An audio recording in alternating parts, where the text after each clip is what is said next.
reprisers, and we have photo opportunities with our reenactors. We have the Rough Riders on horses today. We have the mounted cowboy shooting by the Long Island Riders, the interpretive performances. We have live music for you. We have the saber performances by the U.S. Cavalry soldiers. And if anyone needs a very close shave, you can ask them for a favor. We have the historical encampment with the canvas period tents to give you a sense of exactly what it was like back in 1898 and the hardship of all of our service people, and to think they were volunteers making that big difference. And a very interesting story we have for you, because we have a granddaughter of one of the Rough Riders with us here today. She is from Oyster Bay. Her daughter has worked in the town of Oyster Bay. And a big hand for Gail Van Dyke, who is the granddaughter of Timothy Reardon. Timothy Reardon was so focused on America and serving America that he got on a ship from Ireland to come here to be one of the Rough Riders. Thank you, Gail, and a special big thank you. They were cowboys. They were lawyers. They were polo players. You name it, they wanted to be a Rough Rider.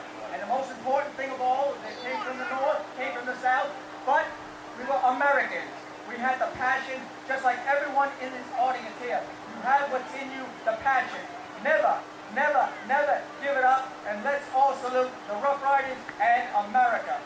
Can you just tell us a little bit, especially to the kids, we all love history here in Oyster Bay.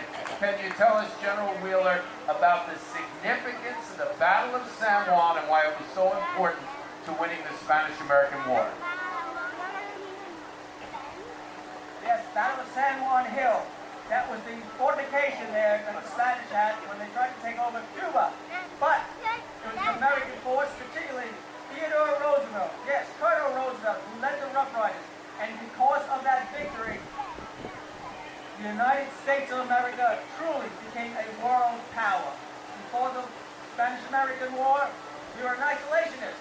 But Theodore Roosevelt knew that America should be in the world. America should be known throughout the world. And so the Rough Riders capturing San Juan Hill, finally ending the war, we all became true Americans, Northerners and Southerners, and that's what we are today, and that's what brought us here, of who we are today. They trained us cavalry, they trained us horsemen, but by the time they got to Cuba, they did not have their horses, because they did not have room on the ships going across. So all that training on horseback, but they were supreme as dismounted cavalry, charging up Kettle Hill, charging up San Juan Hill. But there was a horseman, and that was Colonel Theodore Roosevelt on his horse, known as Little Texas. And he was a perfect target, but they missed him. American forces got up there, and the Rough Riders planted the flag, the American flag. And so, dismounted cavalry, on foot, on horses, either way, it was the American spirit that won the war. But today he is Colonel Theodore Roosevelt! Thank you, Mr. Supervisor. And all I can say is I am delighted to be here. Oyster Bay is my home. It's very special. But today, I'm reminded how special it is because of the people that are here. We had the opportunity to meet everyone and shake hands and speak with them. And I just love how they love being in the company of Teddy Roosevelt, who I admire tremendously. And I'm honored able to speak for him. Speaking for him, I would just like to give you a little bit of the feeling of what it was like training to be a Rough Rider. We were a volunteer group. We did not have regular uniforms. Our uniforms consisted of canvas pants, blue wool shirts, our campaign hats. We didn't have the accoutrements that you see today. And most importantly, and recognized everywhere, is our polka-dotted handkerchief. We trained in Texas. It was hot. Why did we train in Texas? Because we were going to Cuba where it was even hotter. We sacrificed. And remember, we volunteered for this. We volunteered for this for you people, for our people, for the people of Oyster Bay in America. Again, I gotta say that my heart reaches out and just is so wonderful with the greetings that you all brought today here. Especially you. Anyway, sir. Quick question, Colonel, because we all want to get a feel for what it was like right there. There was no McDonald's to stop at. Where did the Rough Riders eat? How did they keep up with their saddles and equipment? And can you just give us just a very general overview of where their path was, where they started, they went to Florida and so forth, and then ended up back in Montauk? Just give us a sense of the trail they took and how long it took. Remember, this was one of the most important battles in American history. It was the transition to becoming a world power. So please, Colonel, let us give us some insights on what that was like. We initially trained in a hot environment, which was San Antonio, Texas, because we knew we'd be going to Cuba. We trained, which was unheard of, in a matter of 8 to 10 weeks. We trained from April to June. We took the train over to Florida, where we expected to board ships with our horses. We trained on horses. However, can't blame the Navy. We didn't have enough ships for the horses. All right. So we were a dismounted unit, officially dismounted. We sailed. We sat in the harbor outside Cuba for many days because we were gathering intelligence. When we did finally land, we believed there was an overwhelming Spanish force. The Rough Riders were given an assignment to support General Wheeler. Things changed. Communication was difficult. You have to remember, there was no cell phones, there was no radios. We were there on foot. If I needed to get a message, I had to send a rider to my other camps. It was hot. There was mosquitoes, the threat of yellow fever. Water was scarce. You had to scrounge for water. Food had to be brought there. It was very difficult. We first engaged the enemy on the 1st of July, and we fought through the 4th of July. We won the battles and then returned to Montauk, where we were greeted, and we don't give enough credit to the residents of Montauk, who took very good care of us and in our large numbers. There were significant casualties, over 1,000 casualties, 200 fatalities. It was serious. But we, as the name gave, we roughed through it and earned our name. So this is the bay?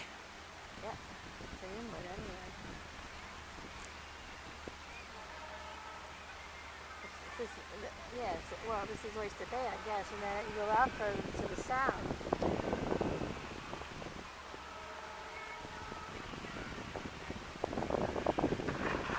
You want to go right by this bench, right by the beach.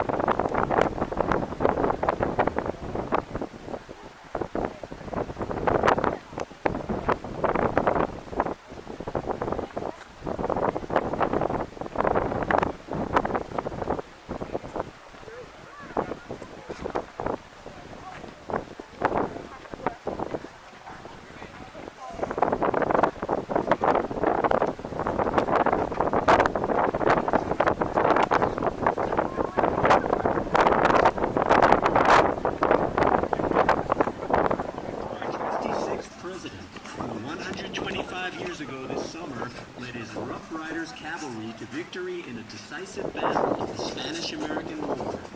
On July 1st, 1898, Oyster Bay's Colonel Theodore Roosevelt and his Rough Riders charged up Cuba's strategic San Juan Hill under heavy enemy fire, pushing back the Spanish army and ultimately forcing the Spanish to surrender. Upon returning from the war, Roosevelt's Rough Riders were quarantined for an entire month at Montauk, many suffering from various tropical diseases. Today, the town of Oyster Bay honors the Rough Riders' spectacular 1898 victory at San Juan Hill and celebrates the 125th anniversary of their return to Long Island. Now, please direct your attention toward the waterfront and give a spirited Oyster Bay welcome home to Colonel Theodore Roosevelt, General Joseph Wheeler, and the Rough Riders Cavalry.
Participants in our Saber and Lance demonstration.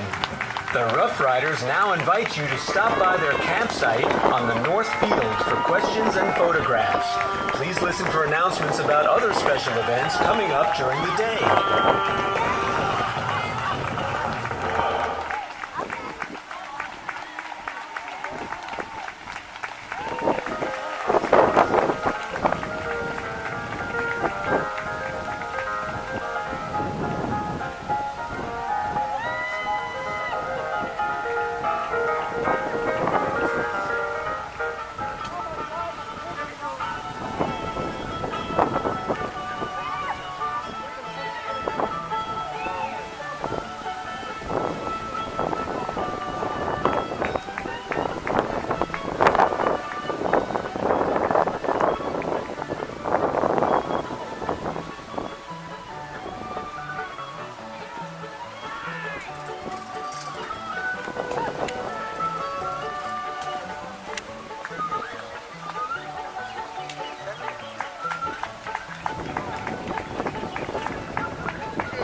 That's great.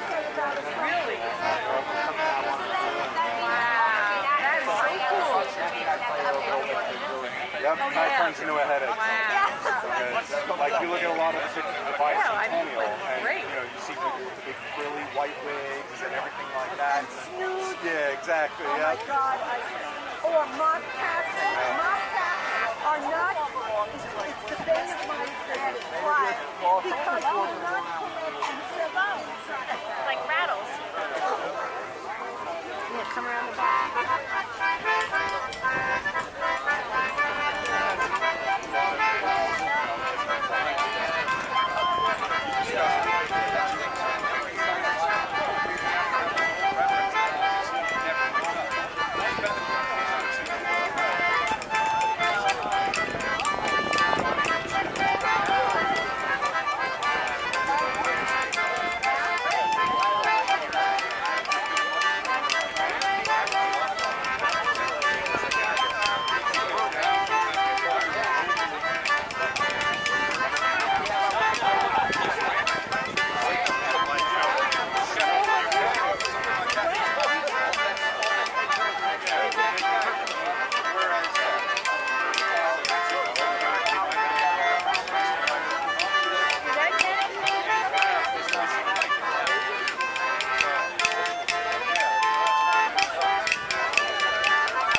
Coming over to you.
Mother was pregnant, had the kid, he went to the grandfather, they stood him against the wall because they were carrying the Republican banner. They fought for the wrong, they voted for the wrong. But he was smart. He had Hitler and Mussolini, help him get his country.